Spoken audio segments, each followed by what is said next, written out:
My boyfriend started asking to join me in my girls' night in. Every time I tried to say no, he'd be like, "I have to join or you'll have to cancel." It made me and the girls miserable having to sit there with him in the middle. This past Friday he insisted to join us again. I had enough. I came up with an idea to get him to hate hanging out with us. Made a plan and told the girls what we were going to do, and they were down for OT. The girls came and my boyfriend immediately sat with us and started ruining our conversations by steering them towards him / his work / his achievement. So here's what I did. I started bringing up gross / embarrassing subjects, and the girls were eating them up by talking about them in details. Subjects like sevks, periods, his most sensitive spot, cramp diarrhea, hairy legs, fart getting trapped in the vulva and coming out the front, squeezing shit out of our faces, cramp diarrhea, dirty underwear, and again, cramp diarrhea. We talked about this stuff in boring details, like, I could feel his discomfort without even looking at him. But God, when I turned to see why, he got quiet suddenly. He was getting red in the face, and had sweat all over his forehead. I bet he found himself unable to relate to this subject, thus couldn't take part in the conversation. He got up from the couch ready to head out. I looked at him and asked where he was going, and he was like, I just remembered that I have an important meeting with a guy in about 10 minutes and I have to go now. He rushed out telling us to have fun. The girls and I started laughing hysterically. He came home and berated me, saying I made him feel uncomfortable / sick with the horrible subjects I kept bringing. I said, what you talking about? This is the typical stuff girls talk about all the time, but he insisted I made him upset and caused him to leave. He declined to speak to me and been quiet since then. This is his apartment. He tells me who is and isn't allowed to come, and I thought this was fine since it's his place. Though I help with the bills, but he makes so much more as the head of security in his company, so that's that. I just can't believe how dense and blind I've been to his negative ways. He's still giving me the silent treatment, and I've decided it's just a lot to take.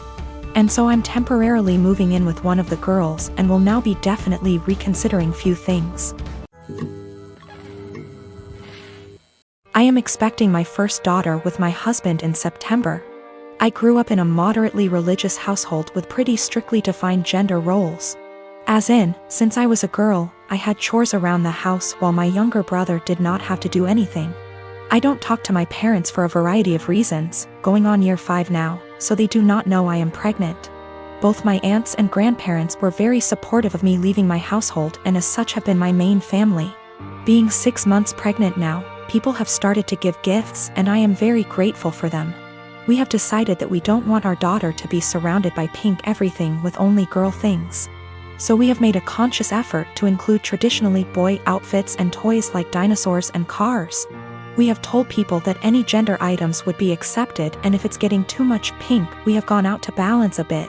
Getting a green jacket or something. My younger aunt has taken great offense to this because boys are boys and girls are girls. And she is a very verbal and loud person and has let us know several times her opinions. She has 2 boys. At my baby shower, my older aunt gifted us a book called Goodnight Construction Site and a little stuffed truck. My younger aunt went on a tirade about how we are somehow making our daughter trans and not allowing her to be a girl. And she's a loud person, so of course her saying this was more like a yell. And in front of my very liberal in-laws who are very supportive of our choice. Pregnancy hormones took over and I grabbed the toy, gave it to my younger aunt and asked her what part of the penis was needed to operate this toy truck. She yelled that's not what she meant and left. The rest of the baby shower went fine, but it was a bit awkward after.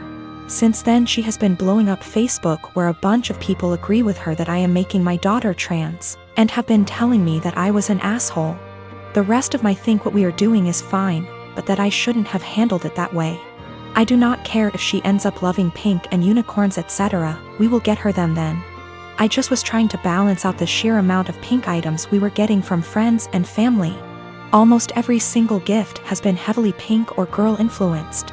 To the point where she would not be dressed in anything but pink if we did not go out and buy some more boy things. I also am generally not a person who argues. But I feel like a bit of an unholy because I intentionally said this as deadpan serious as I could and with the intent to embarrass her in front of our family members present. My delivery and question did have the intended effect, and she went quite red before leaving. This was also the first transphobic comment I've ever heard out of her mouth. While we all grew up quite conservative, my older aunt coming out 27 years ago really changed my family's perspective. My grandparents have changed from what they previously viewed, and my aunt was always supportive of my other aunt. My younger aunt always wanted a girl. So I thought she was just trying to act out her fantasy girl with all her gifts and preferences. My daughter is 14. The divorce between me and her mom is still an open wound, but we try our best to make everything feel as normal as possible with the split. I remarried to my wife Isla. My daughter isn't mean, but she does not view her as a mom, which I am is okay. As long as she's respectful, which she is, they do plenty together, they go out, took an interest in cooking together, watching shows together, etc. I've told Isla to be patient with my daughter. If something is wrong, I'd expect her to come to me and I will talk with my daughter and make sure we resolve the issue. But as far as the harsh parts of parenting, that's up to me. So the other day, my daughter came to me saying she wanted to go to her mother's. I asked why she did because she looked upset. She said to ask my wife. I called her mom and she said she'd pick her up but hasn't heard any issues from my daughter. My daughter's birthday is coming up. We are doing a quince for her. She's very excited. So Isla went to my daughter, saying that she wanted to have a quince just with us, meaning without her mother or her family. When my daughter said she wanted her mom there, especially because of how big of a deal this is. And Isla was pretty much trying to force the issue and telling her that she can do one here and just as big. My daughter asked why she's trying to leave her mom out of such an important event. And Isla got mad at her for that and accused her of being bratty, and if she wants her mom so bad she should go there. I was so confused. What argument even is that? First of all, there's a reason she went behind my back and told my daughter. Second of all, she's not my kid's mother. And the more she tried to replace her, the more my daughter will resent her. Third of all, she's never welcome to insult my daughter because of her issues, and I don't know where and why she thought this would fly. I told her this, and her argument was that she wanted to be noticed by my daughter and why I care so little about her feelings. I told her my daughter notices her. They go out in girls' days weekly, they go out, watch movies together, etc. My daughter has been plenty inviting to her. Frankly, I'm surprised at how well she's opened up to her, but now she will have to earn her trust back. She again asked why I keep taking my daughter's side and not meeting her in the middle. I told her she's wrong here, simple as that. I could have if she didn't do it like this. I told her that if she expects me to turn on my daughter, she's out of her mind, and my daughter comes first in any situation.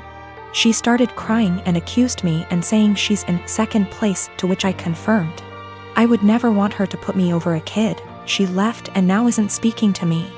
V asked my daughter if this behavior was consistent. She said that she feels like Isla makes it a point to not talk about her mom, but nothing this extreme. I'm 19 years old female, was traveling alone on an 11-hour flight today. And a guy in his 20s is in the same row as me. I was exhausted because I only got 4 hours of sleep before the flight so I could sleep on the plane, but this guy, we'll call him C, keeps trying to make conversation. C starts off by telling me he's autistic, and then asking me if I like K-pop, and he keeps non-stop talking and rarely gives me a chance to speak, not that I wanted to.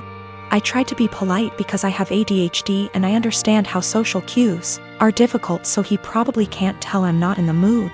Over the course of the next 20 minutes, I tell C maybe 5 times I want to sleep and put my headphones on, and each time, C begins speaking to me after maybe 2 minutes of silence. Finally, I was able to sleep for around 4 hours, but when I woke up, C started up again. I'm still really tired, and I had some personal issues the day before my flight, so I'm also socially exhausted.